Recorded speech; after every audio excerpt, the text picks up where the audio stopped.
सर्व अच्युत गोत्रीय बंधू आणि भगिनी, त्याचप्रमाणे साधू संतांना दंडवत प्रणाम. सर्वज्ञ श्री चक्रप्रभूंनी या सृष्टीवरती अवतार घेतल्यानंतर या जीवाच्या हिताकारणे, भला करणे, या अयोग्य जीवाला योग्य करण्यासाठी, ज्ञानाला व प्रेमाला पात्र करण्यासाठी परमेश्वराने ज्या अनंत लीळा केल्या, त्या लीळांमधून आपल्याला जो बोध, समज, जाणीव करून दिलेली आहे, तो बोध, समज, जाणीव आपल्या जीवनात उतरवून आपण परमेश्वराला प्राप्त करण्याचा प्रयत्न करत आहोत. परमेश्वर डोमेग्रामला आहे आणि डोमेग्रामला असताना अनेक सद्भक्त परमेश्वराच्या सन्निधानात आहे आणि या प्रसंगानुरूप परमेश्वर त्यांना तत्त्वज्ञान सांगताय, समज देत आहे, जाणीव करून देत आहे. औसा मात्र वेदवंत आहे, बोध जरी नसला तरी आवडी खूप आहे परमेश्वराची, परंतु बोधाचं आणि वेदाचं एक वेगळं लक्षण असतं. वेदवंताला आवडी असते, परंतु बोध आणि समज, जाणीव नसते. बोधवंताला जीव, देवता, प्रपंच आणि परमेश्वर या चारही पदार्थाचं कार्यकारण स्वरूप लक्षण समजतं, कळतं, लक्षात येतं आणि त्यानुसार तो आचार करत असतो. आवडी वेगळी आणि बोधातून आवडी वेगळी, हा एक वेगळा फरक आहे. अज्ञानात जीवाला परमेश्वराविषयी आवडी असणं आणि बोधातून, जाणीवेतून परमेश्वराची आवडी निर्माण करणं किंवा निर्माण होणं हे अत्यंत वेगळं आणि टोकाचं आहे. म्हणून औसा जे आहे, वेदवंत असल्यामुळे कर्मराटीतल्या बऱ्याचशा परंपरा त्या जपण्याचा प्रयत्न करतात. ते बघितल्यानंतर त्यांच्या मनावरती परिणाम होतो आणि ते करावंसं वाटतं, परंतु परमेश्वर वेळोवेळी त्यांना समजावत आहे, समज देत आहे, जाणीव करून देत आहे आणि सर्वात मेन म्हणजे परमेश्वर त्यांना खूप सांभाळून घेत आहे. कारण त्यांना बोध नसल्यामुळे त्यांचं राहणं, वागणं, बोलणं ह्या ज्या आहे गोष्टी, ह्या दैवराटीच्या चौकटीत न बसणाऱ्या जरी असल्या तरी परमेश्वर त्यांना समज देतात, समजून सांगतात, त्यांचे लाड पुरवतात, त्यांना समजून घेतात. अशा पद्धतीनं दैवराटीची ही जी परंपरा आहे, दैवराटीचा हा जो सर्वात मोठा आचार आहे का तो आपण सांभाळून घेतलं पाहिजे. कारण प्रत्येकाची अवस्था वेगळी असते, प्रत्येकाची योग्यता, पात्रता, ज्ञानातील समज, समजातील बोध, बोधातलं लक्षण हे जे आहे ह्या प्रत्येकाच्या वेगळ्या असतात. प्रत्येकाचं योग्यता वेगळी, प्रयत्न वेगळा, अधिकार वेगळा, पूर्वकर्माचे जे कर्म आहे ते वेगळे. त्यामुळं प्रत्येकजण आपल्यासारखा असेल याची अजिबात गॅरंटी नाही आणि राहू शकत नाही. व्यक्ती तेवढ्या प्रवृत्ती असतात, परंतु ज्याला समज आहे, जाणीव आहे, ज्याला बोध आहे, परमेश्वराची प्राप्तीची इच्छा आहे, वासना आहे, त्याच्याकडून ही अपेक्षा आहे समजून घेण्याची. ज्याला जाणीव नाही, ज्ञान नाही, समज नाही, तो समजून घेऊ शकत नाही कोणाला. त्याला समजून घ्यावं लागतं आणि ते कोणी समजून घ्यायचं का ज्याला बोध आणि जाणीव, ज्ञान आहे, परमेश्वर कळाला आहे, समर्थवादात त्याची निष्ठा आहे त्यांनी. म्हणून आपण आपल्या समाजात राहत असताना, आपल्या कौटुंबिक जीवनात राहत असताना आजूबाजूला जे लोक आहे त्यांना आपण कसं समजून घेतो, समजून सांगतो आणि त्या पद्धतीनं आपला धर्म त्यांच्यापर्यंत कसा नेतो आहे यावरती अत्यंत महत्त्वाचं आहे.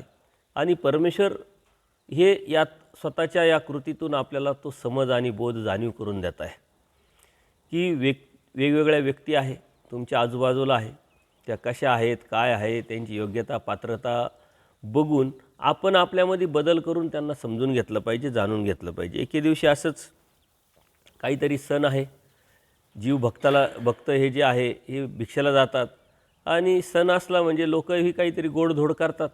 त्या पद्धतीनं औसा भिक्षेला जातात आणि त्यांना त्या भिक्षेमध्ये पुष्कळ मांडे वगैरे येतात. पुरणपोळीचं पूर्वी मांडे असायचे, आत्ताही मांडे असतात, पुरणपोळ्या असतात, तर त्यांना पुष्कळ मांडे आले. आता त्यांनी ते आणले परंतु ते खाल्ले नाही, त्यांनी ते बाजूला ठेवले. पण स्वतःजवळ जे कोरके होते म्हणजे अगोदरचेच काही अन्न जे उरलेलं आहे भिक्षेचं, ते सुकवलेलं आहे, वाळवलेलं आहे, त्याला कोरके म्हणतात आणि ते त्यांनी खाल्लं. दुसऱ्या दिवशी मात्र भटोबासांना औसा काय म्हणतात बघा, नागद्या मला भिक्षेत मांडे आलेले आहेत, तरी दुधासाठी काहीतरी दे, पैसे दे, कवडे दे म्हटले. त्यावेळेस पैशाच्या अनुषंगाने हे कवडे वगैरे वापरल्या जायचं, तर ते कवडे दे म्हटले. मग मी दूध मांडे खाईन म्हटले. आता तिला हे सर्व स्वामी श्री चक्रांचा परिवार आपला वाटतो आहे, तिला परकेपणा कोणाला वाटत नाही आणि अधिकाराने अत्यंत आपलेपणाने ती त्या आचार्यांना सांगते की नागद्या मला पैसे दे, मला मांडे आलेले आहे परंतु दूध नाही, मी दूध आणील आणि मग मांडे खाईन. आता भटोबा जे आहे भटोबासांना ह्या ज्या गोष्टी आहे ह्या समजून अजून घेता येत नाही, सांभाळून घेता येत नाही. तेही बोधवंत जरी असले, अनुसरले जरी असले, तरी त्यांचं बी ट्रेनिंगच चालू आहे एक प्रकारे. त्यांची प्रवृत्ती, त्यांची विचारधारा आणि लगेच कपडे घातले, अनुसरले म्हणजे जीवामध्ये बदल होतो असं नाही. हे आचार्यांच्या ह्या जीवनचरित्रावरून आपल्या लक्षात येतं. त्यांना बोध झाला आहे, ते अनुसरलेले आहे. देवाच्या ठिकाणी सन्निधानात असताना व्यापार करताय, अत्यंत निष्ठा परमेश्वरावरती वाढलेली, आवडी वाढलेली आहे. कळत नकळत केलेल्या चुकीचं प्रायचित्त पण 6 महिने त्यांनी घेतलेलं आहे. परंतु तरीही ही जीवाची जी प्रवृत्ती आहे ती सहजासहजी बदलत नाही. 1-1% हळूहळू प्रतिकारंता वाढत राहते. तर ते भटोबास म्हणतात, धूळ खा म्हटले, धूळ का खात नाही म्हटले. औसा म्हणाले, दे रे बा नाग द्या. आता आचार्य चिडताय तिला का तू खुशाल दुधासाठी पैसे मागते आणि त्या पैशातून मग आम्ही दूध आणणार आणि मग आम्ही मांडे खाणार, त्यापेक्षा धुळच खाणं म्हटले तू. कारण आचार्यांना तिचा राग येतो आहे, तिला बोध नाही आहे, परंतु तिच्या मनामध्ये कोणत्याही प्रकारचे किंतु परंतु नाही आहे. ती आचार्यांकडे अत्यंत मोठ्या भावाप्रमाणे हट्ट धरते आणि ते चिडतात. तरी ते म्हणतात, दे रे नाग दे बा म्हटले. भटोबास म्हणाले, गोसाव्यांकडे माग म्हटले. आता तू गोसाव्यांकडे माग म्हणे, मी कसं काय तुला देऊ.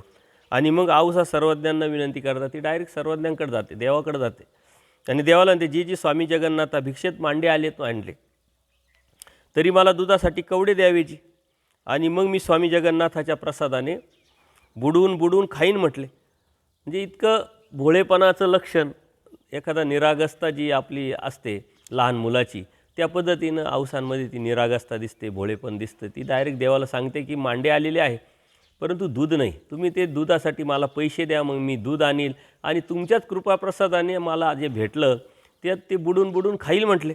आता सर्व नायिका नागदेवाला मागा म्हटले. आता देवाला हे सर्व माहिती आहे, परंतु यातून आपल्यालाही बरेच समज द्यायचा आहे परमेश्वराला. तो समज देऊन जाणीव करून द्यायची आहे, बोध द्यायचा आहे. तर ते म्हणते नागदेवाला माग. औसा म्हणते ते देत नाही, मी त्यांच्याकडे मागितलं. ते उलट म्हणतात की धूळ खा म्हटले. असं म्हटल्यानंतर सर्वजण वानऱ्या नायिकाला दुधासाठी कवडे द्या.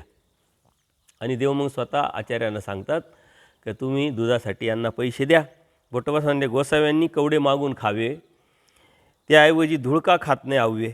म्हणजे ते परत चिडले की देवाकडं तू पैसे मागते आणि पैशातून मग दूध आणणार आणि खाणार, त्यापेक्षा तू धूळच खात का नाही म्हटले. आचार्यांना असं वाटलं की आता मी जर सांगितलं आहे की देवाकडं मागते, ती काही देवाकडं जाणार नाही असं त्यांना वाटलं असावं आणि म्हणून त्यांनी सांगितलं. परंतु तिच्या मनामध्ये तशी भावनाच नाही आहे. ती डायरेक्ट देवाकडं जाते, देवाकडं मागते आणि आचार्यांना ते लक्षात आल्यानंतर ते म्हणतात की तुम्ही देवाकडं जातात, पैसे मागतात, त्यापेक्षा धूळच खा म्हटले. अशा पद्धतीनं औसा म्हणाल्या. ते चिडले, पण औसा कोणत्या प्रकारची त्याच्यावर राग नाही, चीड नाही. ती म्हणते, उगरे बाबा नागना, कशाला आड येतोस म्हटले. देव म्हणताय तर दे, तुलाही देईन थोडंसं. आम्ही स्वामी जगन्नाथाचे सेवक आहोत, आम्ही स्वामी जगन्नाथाचेच आहोत. तर त्यात देवाकडं आम्ही मागणार नाही तर कोणाकडं मागणार, आम्हाला आहे दुसरं कोण. म्हणजे ही भावना ही अत्यंत महत्त्वाची आहे का देवाशिवाय आमच्याकडं जर कोणीच नाही आहे आणि देवाला नाही मागणार तर आम्ही कोणाकडं मागणार. अशा भावनेने ती आचार्यांना समजावते आणि आम्हाला देव आमचा आहे आणि आम्ही देवाकडंच मागणार, त्यामुळं तू दे, देवाने सांगितलं आहे. आता आचार्यांना नाविलाज झाला आणि ही जी भावना आहे ती ऐकल्यानंतर भटोबासांनी औसांना कवडे देऊन टाकले. औसांनी त्याचे दूध आणले, दूध मांडे तृप्त होईपर्यंत जेवले. आता ती दूध आणले, तिनं काही कोणाला दिले नाही, स्वतःच गेली बाजूला, दूध घेतलं, त्यातले ते मांडे आहे ते बुडून बुडून खाल्ले. परंतु खाताना जसजशा त्या जेवायच्या तसतशा देवाला ते आठवायच्या. हा जो वृत्तांत आहे सर्व तिच्या डोळ्यासमोर आला असेल, पूर्वकर्म तिच्या समोर आलं असेल, तिला लक्षात आलं असेल आणि देवानी माझी कशी हौस पुरवली किंवा कशी मला माझे लाड केले, माझे लाड पुरवले, अशा पद्धतीने ती देवाला आठवते आणि आठवत आठवत खाते ती. आता देवाला माहीत आहे देव सर्वज्ञ आहे, ती देवाला आठवते आणि मग देव स्वतः तिथं जाताची तिथं जेवत होते आणि देव म्हणतात, नायिका दुधासोबत जेवत आहात, आम्हाला आठवत आठवत जेवत आहात, दुःख करत करत जेवत आहात, असं देव तिला म्हणतात. आणि मग औसा म्हणते, जी. मग औसा जेवल्या, हात धुतले, दंडोत घातले, श्रीचरणाला लागल्या. जगन्नाथाच्या प्रसादाने आम्ही तृप्त झालो म्हटले. आम्हाला जी इच्छा होती ते आम्हाला पूर्ण केलं आणि तुम्हीच आमचं करू शकता, तुम्ही आमचे आम्ही तुमचे. अशा पद्धतीनं देवाच्या समोर ती व्यक्त होते, पण परमेश्वर मौन आहे. अत्यंत शांततेने देव तिचं ते ऐकताय, सर्व भक्त लोक पाहत आहे तिचे, परंतु तिच्या मनामध्ये कोणत्या प्रकारच्या भावना नाही का कोणी मला बोलेल, कोणी मला नावं ठेवेल, कोणत्या प्रकारची जी मनातली जी विकल्प आहे तो तिच्या मनामध्ये येत नाही. ती अत्यंत आपलेपणाने साधेपणाने देवाच्या सन्निधानात राहते, देवाकडे हट्ट धरते, आचार्यांशी भांडते. जे बी आहे हे आऊसांचं हे चरित्र जर आपण समजून घेतलं तर भक्त कसा असावा आणि देवाला काय अपेक्षित आहे हे बी आपण समजून घेतलं पाहिजे. परंतु आऊसांचे अनेक लीळेंमधून त्यांची जी अवस्था आहे विचाराची, प्रवृत्तीची किंवा वृत्तीची, ही एका जीवाची प्रवृत्ती सांगितलेली आहे. आपण आऊसांच्या प्रवृत्तीकडे न पाहता आपण कोण आहोत, आपण कसे आहोत आणि आपण काय करू शकतो. एखादं लहान मुलगं आईकडे जसं हट्ट धरतो त्या पद्धतीनं ती देवाकडे हट्ट धरते. एखादा लहान मुलगा आई वडिलांना कसं सांगतंय लाडं त्या पद्धतीनं ती देवाला बोलते, देवाशी सांगते, देवाशी बोलते, देवाला रागवते पण प्रसंगाने, देवाकडे हट्ट पण धरते. अशा पद्धतीनं ती देवाकडून घेते, तृप्त होते आणि देवाची स्तुती पण करते. तुमच्या कृपाप्रसादाने आम्हाला मिळालं नाही तर आम्हाला मिळू शकत नाही अशी भावना पण व्यक्त करते. एके दिवशी सर्वज्ञांचा दुपारचा असाच पूजा अवसर झालेला आहे. आरोगाना झाली, गुळा झाला, विडा झाला, पौड झाला, उपवूड झाला. मग सिंहनारायणाच्या देवळात देव असल्यावर उपिष्ट आहे. निरूपण करत असतानाच निरूपण चालू आहे. सर्व औसा आहे, बाईसा आहे, आचार्य आहे, सारे सद्भक्त देवाच्या समोर बसलेले आहे. आणि अचानक बाईसांच्या लक्षात येतं की संध्याकाळी जो विस्तव आहे चूल पेटवण्याचा तो आहे की नाही, जर नसला तर अडचण होईल.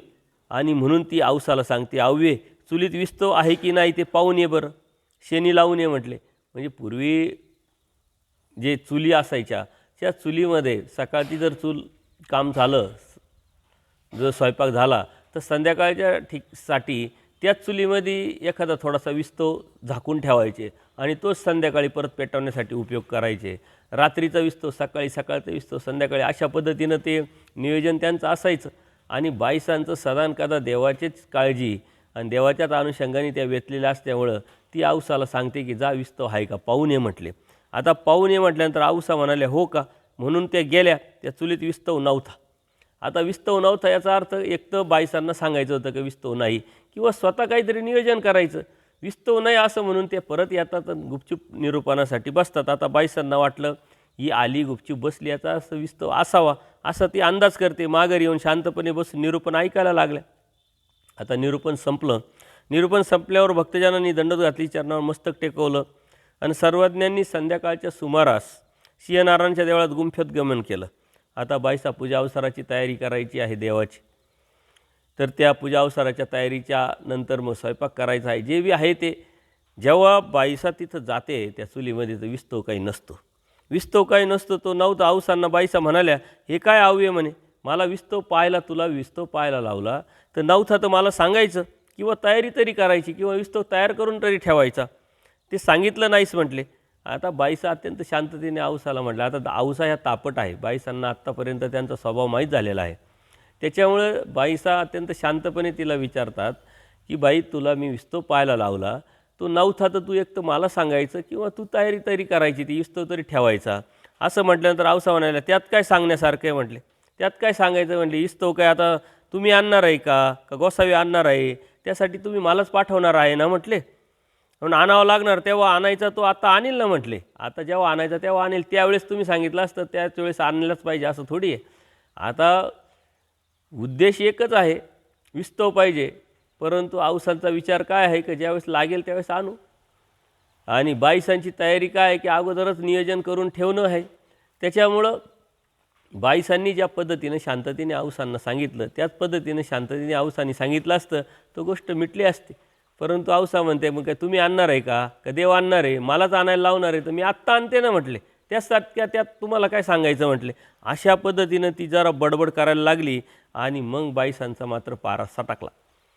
ते ओरडायला लागली, बघावं म्हटले का ही जोगिनी बाबांचं नाव घेतले. म्हणले बाबांचं नाव कशाला घेते, बाबांना आणायला लावते म्हणजे काय म्हणते. कारण आता बाईसांना बोध आहे, प्रेमी भक्त आहे. बाईसा देव कोण आहे काय आहे ही बाईसांना जाणीव आहे. परंतु औसांना काही जाणीव नाही आहे सर्व जसे साधू आहे तिला बोध नसल्यामुळं ती देवाकडं सुद्धा अप्रत्यक्षरित्या थोडंसं फक्त एक मुख्य किंवा ईश्वर पुरुष असं म्हणून पाहते. काही परमेश्वर म्हणून औसा काही देवाकडं पाहत नाही. त्याच्यामुळे तिला त्याच्यातलं विशेष काहीच वाटत नाही.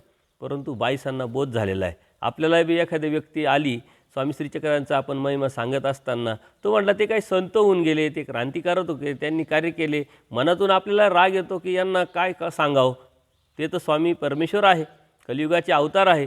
परंतु आपण ही गोष्ट त्यावेळेस समजून घेतली पाहिजे की यांना बोध नाही, त्याच्यामुळे ते तसेच म्हणणार. विनाकारण वाद घालून आपण त्यांना आपले विचार लादण्यात काहीच अर्थ नाही. कारण बोध आणि बोधशक्ती परमेश्वराकडून, जोपर्यंत परमेश्वर बोध देत नाही तोपर्यंत परमेश्वराकडं परमेश्वर म्हणून पाहण्याची दृष्टी त्या जीवाला येऊ शकत नाही. आणि म्हणून बाबांचं नाव घेतल्यामुळं बाईसा चिडल्या आणि तिचा घागरा बांधला. आता आऊसांनाही राग आला. तुमची काय कटकट म्हणले, आता काही सोन होत नाही म्हटले, आता माझा जोग दाखवते. जोग दाखवते म्हणजे ती जोगी नसते, अन्य नाथपंथाची ती साधी असते. ती इथं जरी येऊन परमेश्वराकडे जरी अनुसरली तर तिला बोध नसल्यामुळं तिच्या डोक्यात तेच आहे, त्रिगुणात्मक देवतेच्या अनुषंगाने मी जोगीन आहे, मी दीक्षितांची कन्या आहे, मी अशी आहे, मी तशी आहे. जो मीपणा आहे, जे अंत आहे, अहंकार आहे, तो गेलेला नाही. जोपर्यंत आपण परमेश्वराचा बोध होत नाही, परमेश्वराला आपण अनुसरत नाही, तोपर्यंत आपली जो मीपणा आहे, अहंकार आहे, तो जाऊ शकत नाही. आणि जर यदा कदाचित आपण कपडे घातले, आपल्याला बोध झाला, आपण परमेश्वराचे भक्त आहेत, तरी आपण अहंकारात आहे, याचा अर्थ आपल्याला बोध नाही, आपण अनुसरलेलं नाही.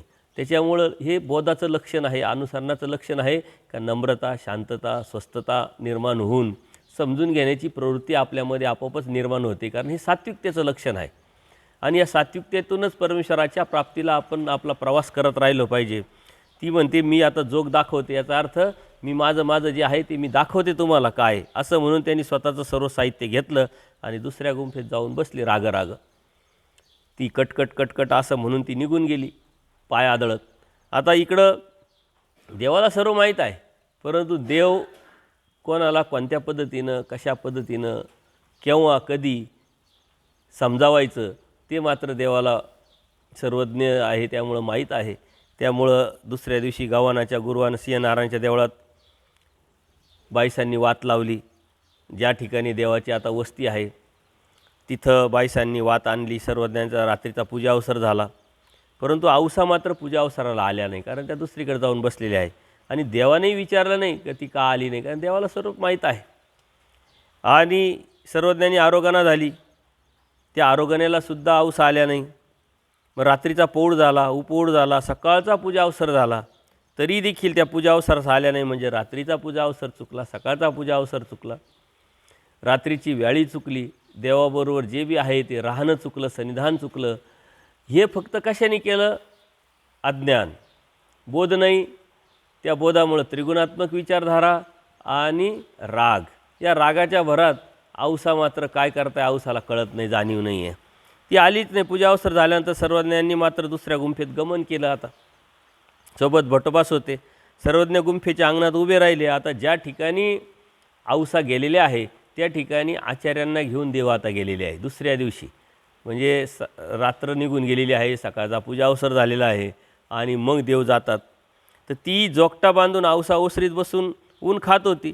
जोगटा म्हणजे कमरेचा पट्टा असतो, कधी ध्यान धारणा स्मरण करता असताना. आता ती अन्य राटीची असल्यामुळे, तिला बोध नसल्यामुळं तिनं अजूनही ते काही टाकलेलं नाही आहे, ती त्याच पद्धतीनं राहते.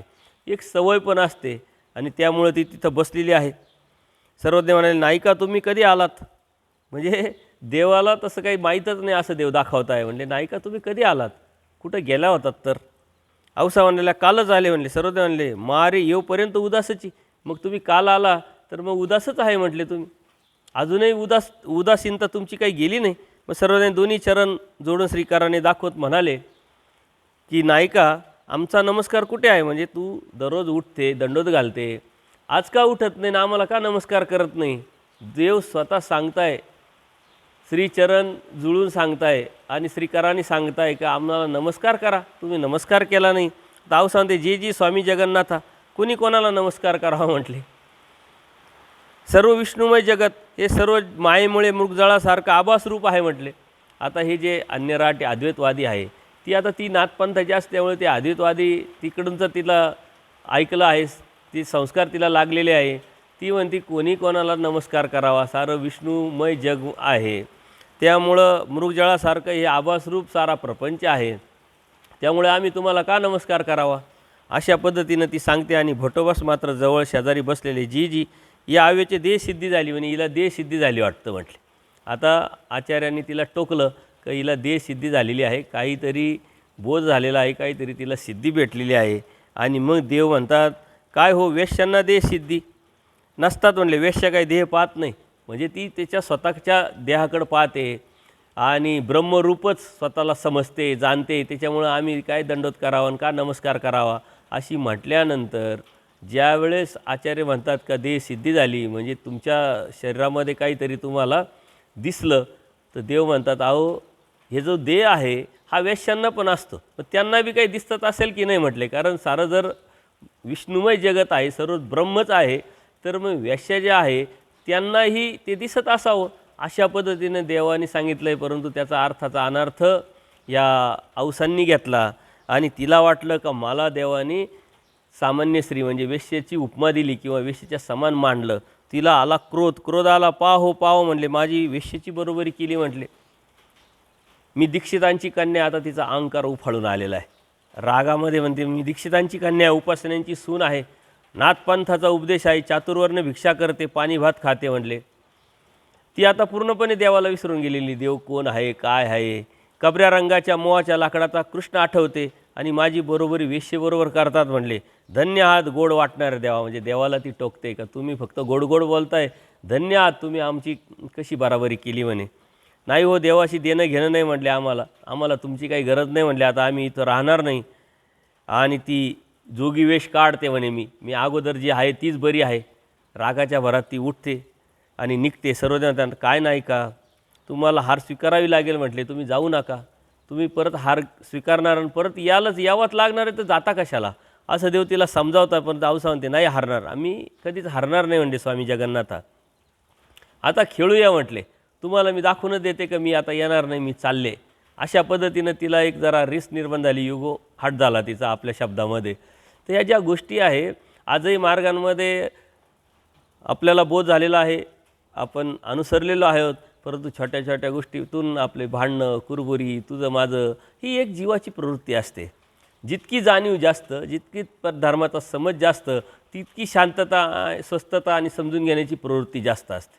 जितकं उथळ पाण्याला खळखळाट आपण म्हणतो, तशा पद्धतीने जितकं ज्ञान कमी, अज्ञान जास्त, तितकं भांडण, तुझं माझं, वाद, मी आता चाललो आणि मग आता तुम्हीच करा, माझ्याशिवाय होणार नाही, ही जी प्रवृत्ती आहे ही ज्ञानाचं लक्षण नाही आहे. उथळ पाणी जसं पटकन तापतं, तशा पद्धतीनं याच्यामध्ये जी ज्ञानाची खुली नसल्यामुळं ते पटकन तापतं. तसं औसाचं झालं.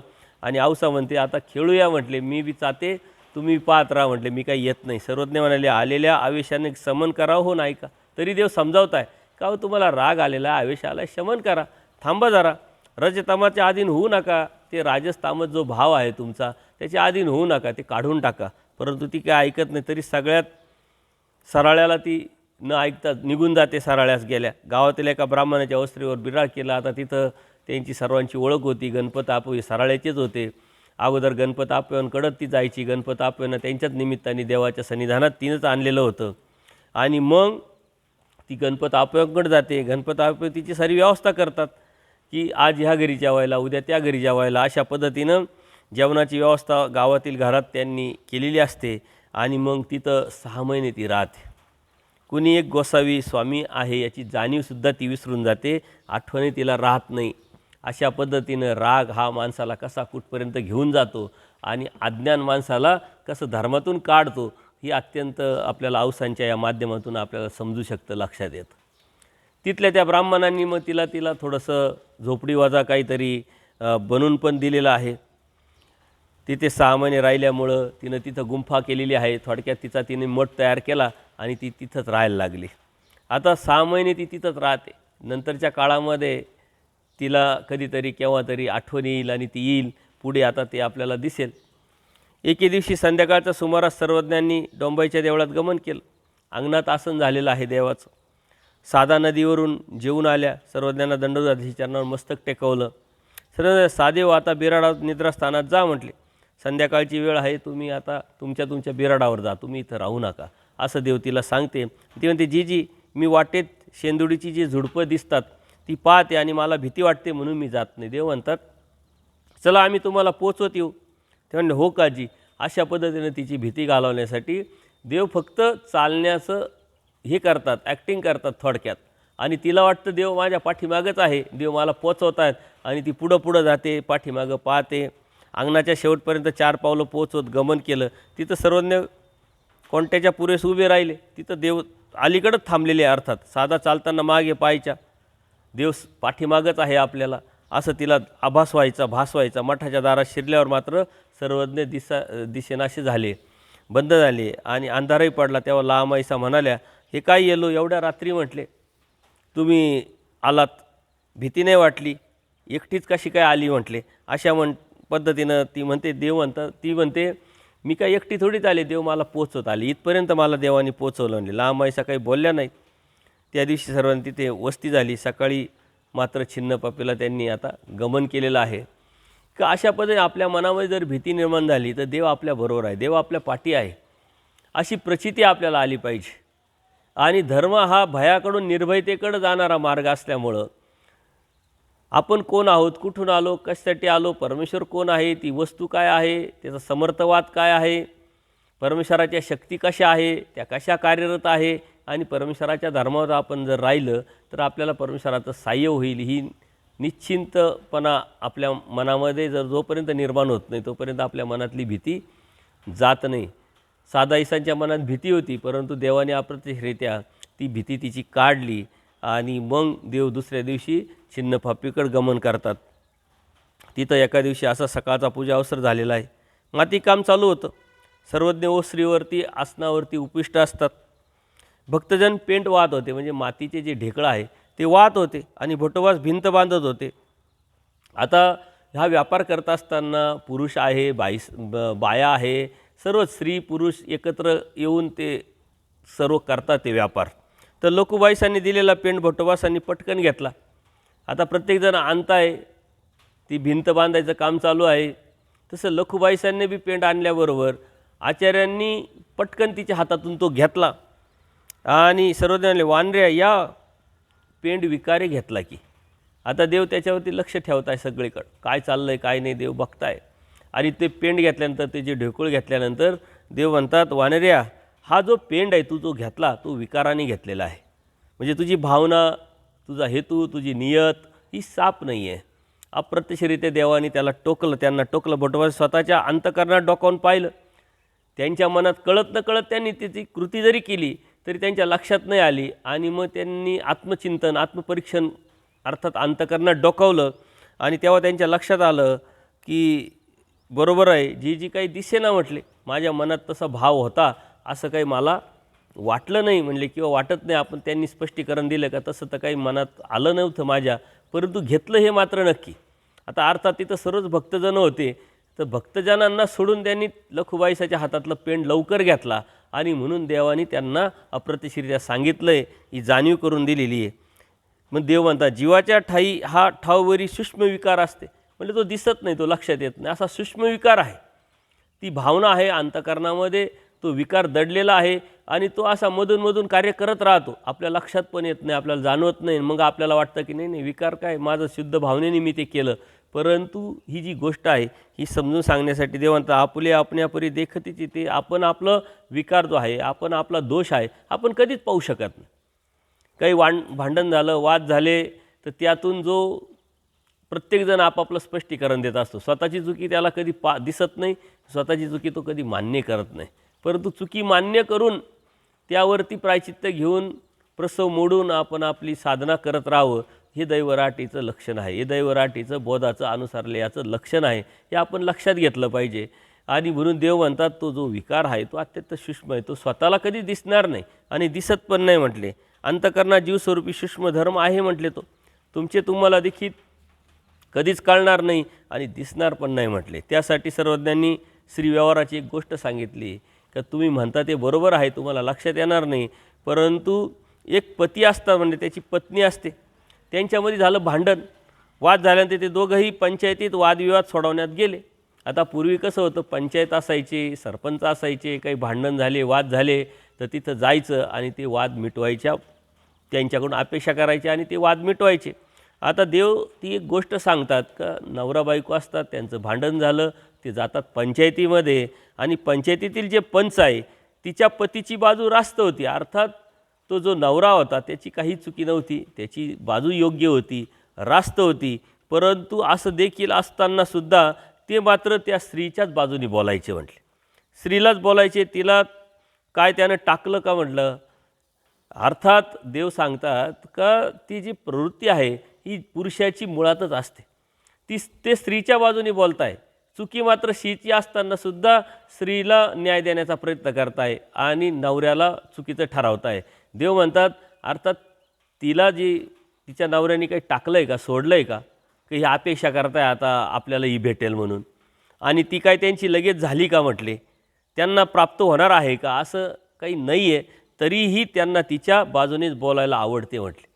म्हणजे ही जी अभिलाषा आहे अंतःकरणात, ही चुकीची जी गोष्ट आहे ती लक्षात येत नाही, विकार लक्षात येत नाही. आणि आजही आपण आजूबाजूला समाजामध्ये बघतो, जर यदा कदाचित स्त्री गाडीवर चालली, पुरुष गाडीवर चालला आहे आणि काहीतरी धक्का लागला तर कधीही कोणी त्या स्त्रीची जरी चुकी असली तर स्त्रीला चुकी कधीच मान्य करत म्हणती नाही. ते सारे स्त्रीकडून बोलायला सुरुवात करतात आणि त्या माणसाला पार मारण्यापर्यंत जातात. कोणती बी गोष्ट आहे. अर्थात ती स्त्री काही यांना होणार आहे का, किंवा तिला लगेच ते भेटणार आहे का, त्याला जी अपेक्षा आहे ती स्त्री लगेच त्याला देणार आहे का, असं काहीच नसतं. परंतु तो एक सूक्ष्म विकार आहे. आणि आज आपण जर आत्मचिंतन आत्मपरीक्षण केलं तर आपल्या जीवनामध्ये अशा गोष्टी कितीतरी वेळा घडलेल्या आहेत. आपण स्त्रीचं पारडं मोठं धरतो आणि त्याच्यामुळं कधी काही जर वाद झाले, पोलीस स्टेशनला गेले तर स्त्रीकडूनच पुरुषाला त्रास होतो. कारण पुरुषप्रधान संस्कृती जरी असं असेल तर स्त्रीच्या बाजूने एवढे कायदे कानून केलेले आहे का त्या कायद्याच्या अनुषंगाने स्त्रिया बरंच पुरुषांना त्रासही देतात, परंतु ते सहन केल्याशिवाय पुरुषांना पर्याय नसतो. याचं कारण का ही समाजातली जी प्रवृत्ती आहे ती स्त्रीच्या बाजूने आपोआपच होते. आणि मग देव खूप मोठा समज, खूप मोठं ज्ञान आपल्याला सांगताय. आणि आपल्या मनामध्ये बी अंतःकरणामध्ये बी असा विकारवश जर सूक्ष्म प्रकारचा असला तर हे कार्य वर्तत असतं, हे कार्य चालत असतं. म्हणून देव म्हणतात हे फक्त आणि फक्त स्त्रीदर्शनाचं सामर्थ्य आहे म्हटले आचार्यांना सांगताय, वानरिया ही स्त्रीदर्शनाचं सामर्थ्य आहे, तुम्हाला लक्षात येणार नाही. तुम्ही त्या स्त्रीकडं स्त्री म्हणून पाहिलं म्हणून तिचं ढेकूळ लवकर घेतलं. पुरुष काय आणि स्त्री काय हे काही वेगळे नाही, जीव तर एकच आहे अशी भावना जोपर्यंत तुमच्या मनामध्ये निर्माण होत नाही तोपर्यंत स्त्रीकडं पाहणं, स्त्रीचं दर्शन आहे हे पाहून तुमच्यामध्ये अंतःकरणामध्ये सूक्ष्म विकार निर्माण होणं तो बंद होणार नाही. म्हणून आपण जीव म्हणून बघितलं पाहिजे. आणि हीच साधना आणि ही धार्मिकता आहे. आपल्या मनामध्ये अंतर्बाह्य बदल करणं म्हणजे काय, दृष्टीमध्ये बदल करणं म्हणजे काय, विचारामध्ये बदल करणं म्हणजे काय, तर स्त्रीकडं स्त्री म्हणून न पाहता एक जीव म्हणून बघावं आणि त्याच अनुषंगाने आपलं वर्तन असावं. अन्यथा स्त्रीकडं स्त्री म्हणून बघितलं का तो विकार आहे एक प्रकारचा. आणि म्हणून देव सांगतात का तिच्या दर्शनाचं हे सामर्थ्य आहे, तिच्या रूपाचं हे सामर्थ्य आहे म्हणले वानऱ्या. मागा उपयोगा गेली नाही, ती कधी उपयोग गेली नाही कोणाला, त्यांच्या पुढं बी उपयोगी जाईल याची गॅरंटी नाही, पुढं त्यांना ती भेटेल अशी गॅरंटी नाही. परी भले तोही स्त्रियेची सारिके बोले योपर्यंत विकरू. परंतु स्त्रीचं भलं करण्याच्या पाठीमागं प्रत्येकजण चालू असतो आणि तिच्याच बाजूने बोलत असतो म्हटले. तर हे जो आहे हा विकार आहे म्हटले, विकाराच्या अनुषंगानेच या गोष्टी होत असतात म्हटले. हे सर्व भट्टोबासांच्या लक्षात आलं आणि ते घाबरले की आपल्या ध्यानीमनी नसतानासुद्धा आपण त्या स्त्रीकडं स्त्री म्हणून पाहिलं आणि स्त्री म्हणून पाहिल्यामुळं तो सूक्ष्म जो विकार आहे तो आपला कार्याला आला आणि तिच्याकडून आपण पेंड घेतलं. देवाने आपल्याला अप्रत्यक्षरित्या जाणीव करून दिलेली आहे. आणि मग त्यांना भीती निर्माण झाली का जर हा विकार जर वाढला तर देवाच्या धर्मावरून आपण कसं जाऊ, देवापासून आपण कसं दूर जाऊ याची भीती आचार्यांना वाटली. यातून आपण खूप मोठा समज निर्माण केला पाहिजे. आणि म्हणून स्त्री आणि पुरुष, पुरुष आणि स्त्री, स्त्रीला पुरुष आणि पुरुषाला स्त्री, हे वागणं बोलणं कसं राहणं हे देवाने खूप सूक्ष्म पद्धतीनं सांगितलेलं आहे. आणि आपल्या समाजामध्ये राहत असताना आपण कशा पद्धतीनं वागलं पाहिजे, कशा पद्धतीने सावध राहिलं पाहिजे, स्त्रियांनीही कसं वागलं पाहिजे तो सेन्स आपण वापरला तरच आपण या गोष्टीपासून वाचू शकतो. कारण स्त्रिया स्नेहाळू, त्यांच्या मनामध्ये काही जरी नसलं परंतु त्या गोड गोड बोलल्या तर त्या पुरुषाला विनाकारण मनात वाटायला लागतं का अरे ही माझ्याशी बोलते, याचा अर्थ हिच्या मनात काहीतरी आहे. अर्थात काहीच नसतं, ती भावना शुद्ध असे परंतु आपला जो विकार आहे पुरुषाचा तो लगेच अंतःकरणात डोकावतो आणि पुढं कार्याला येतो. या पद्धतीनं आचार्यांना मात्र एक ट्रेनिंगच परमेश्वराचं चालू आहे, जडणं घडणं चालू आहे. आचार्यांना समजावताय, समजून लक्षात आणून देताय, गोष्टी सांगताय, त्यातून तुझी चुकी जी आहे ती लक्षात घे आणि सावध हो आणि यातूनच तू साधना करून परमेश्वरापर्यंत अर्थात माझ्यापर्यंत पोचशील असं देव त्याला सांगतात. एके दिवशी असंच मातीकाम होत होतं आणि हे मातीकाम करत असताना भटोबासांनी ओटा सारवल्यामुळे त्यांचे हात शेणाने माखलेले होते, फाटके वस्त्र नेसले होते, त्यात खोल गेलेले डोळे, रोडके झालेले उघडे शरीर, हातापायाच्या दिसणाऱ्या शिरा.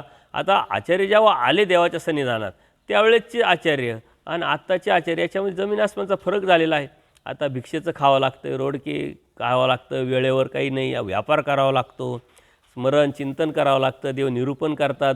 त्या निरूपणातून एक सात्विक जे अंतःकरणामध्ये सत्व निर्माण होतं, त्यातून दुःख होतं आणि त्यांच्यामुळे त्यांच्या शरीरावरती मात्र परिणाम झालेला आहे. आता या सर्व ते निर्विकार असे दिसायचे, ते पाहून बाईसा मात्र म्हटल्या देवाला की बाबा नागदेव आधी असा होता का, तो कसा अवक्रिय दिसत आहे म्हटले, तेव्हा कसा होता आला आणि आता कसा अविक्रिय दिसतोय, कोणत्याही प्रकारचा विकार नाही.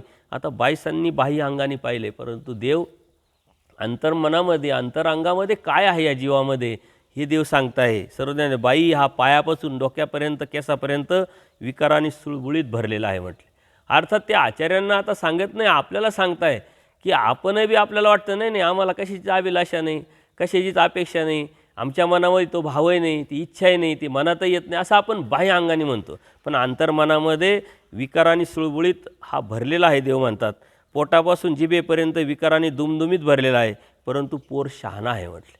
तो शहाणा आहे. जे शहाणे लोक असतात म्हटले त्याला लपवता येतात, लोकांच्या लक्षात येऊ देत नाही. बाई वेड्याची विकार ते बाहेरी प्रकटते. देवाने अत्यंत सुंदर असं सूत्र आपल्याला सांगितलं. समाजामध्ये राहत असताना जे वेडे आहे त्यांचे विकार दिसतात, त्यांचं बोलणं वागणं उठणं बसणं कसं आहे आपल्याला लगेच लक्षात येतं की याची नियत काही चांगली नाही.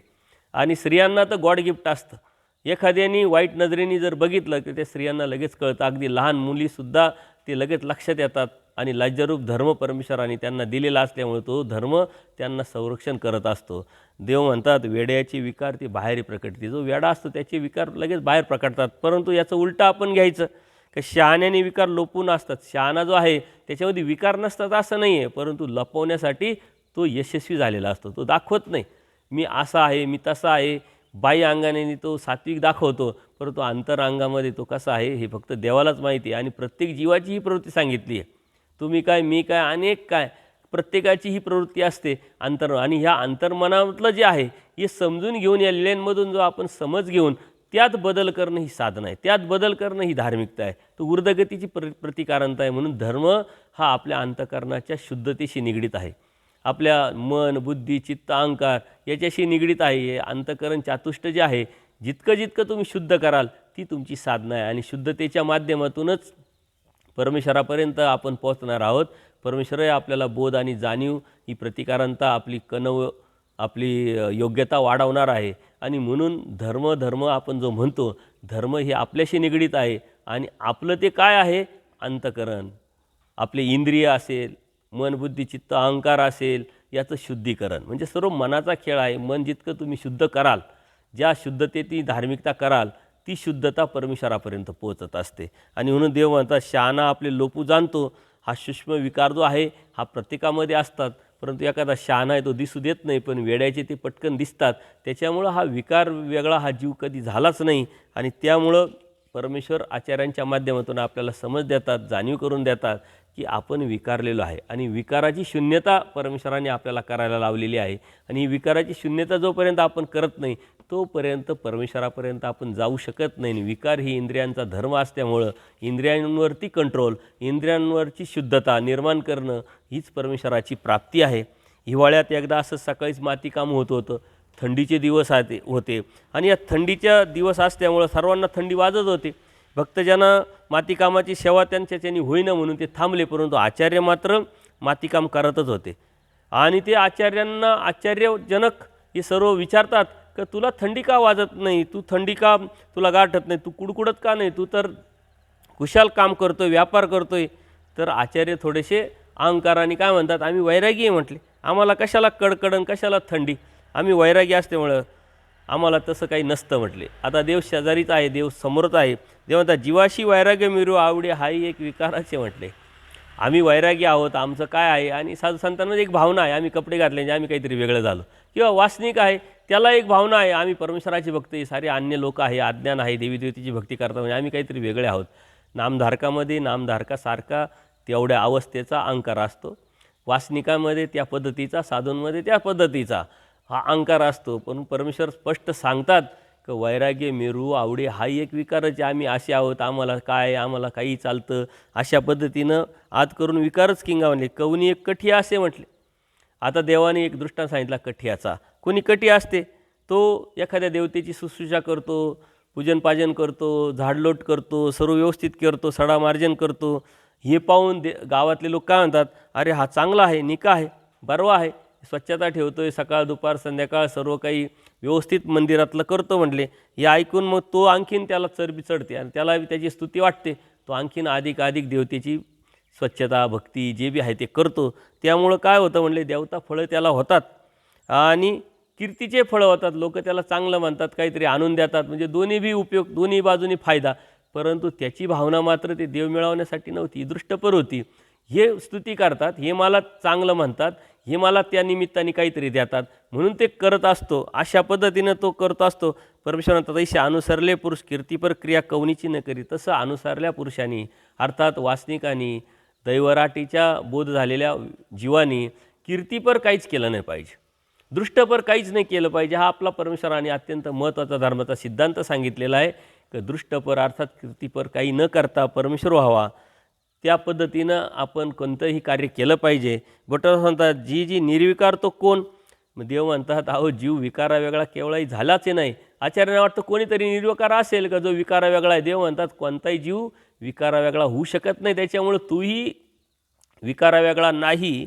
आणि हे आपण समजून घेतलं पाहिजे की आपणही विकार वेगळे नाही. आपण याला नाव ठेवतो, त्याला नाव ठेवतो, पण आपण कोण आहोत, आपल्यामध्ये काय आहे, हे जोपर्यंत आपण समजून घेत नाही, समजून जाणून त्यातून बाहेर पडत नाही, तोपर्यंत आपल्याला परमेश्वर भेटत नाही. सर्वज्ञ श्री चक्रधर स्वामी की दंडवत हो.